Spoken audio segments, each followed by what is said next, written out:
Bethune college সম্মেলনীর আয়োজিত আনন্দমেলা 2025-এর সুচেতনা social responsibility mission থেকে আমাদের সুচেতনার বন্ধুরাও একটি স্টল দিয়েছে। অন্য পাঠশালার মায়েরা আজকে ঘুগনি, ছোলা চাট। কোনটা ঘুগনি?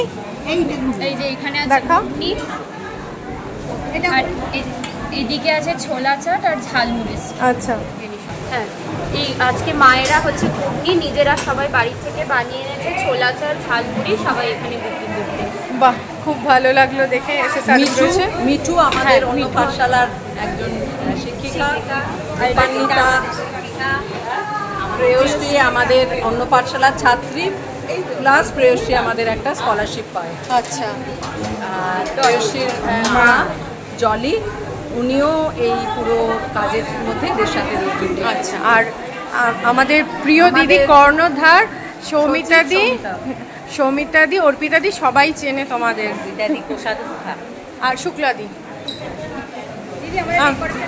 খুব ভালো লাগছে এসএসআরএম এখানে স্টল দিয়েছে, এটা ভীষণ একটা খুশির ব্যাপার, ভীষণ খুশি হয়েছে। এরকমভাবে আরও অনেক তোমাদের এগিয়ে যেতে হবে, আমরা সবসময় পাশে আছি তোমাদের। এরকম দুটো মানুষ তোমাদের সাথে কোনো চিন্তা নেই।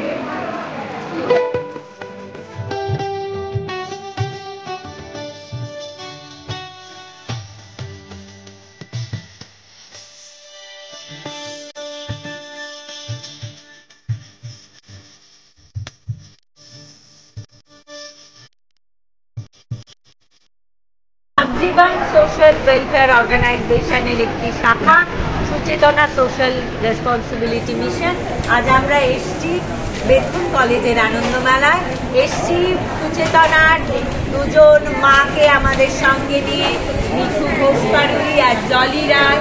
মিঠু আমাদের অন্য পাঠশালায় একজন শিক্ষিকা, জলি আমাদের নিয়মিত সহকারী, সমস্ত কাজে সবসময় ওদের সহায়তা সাহায্য আমরা পাই।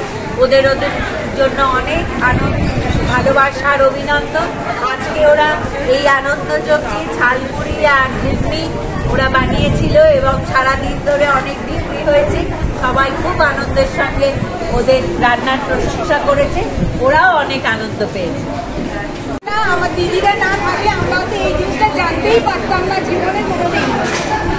কেমন লেগেছে? আমার আমি এটা আজকে আসতে পেরেছি, আমার খুব ভালো লেগেছে।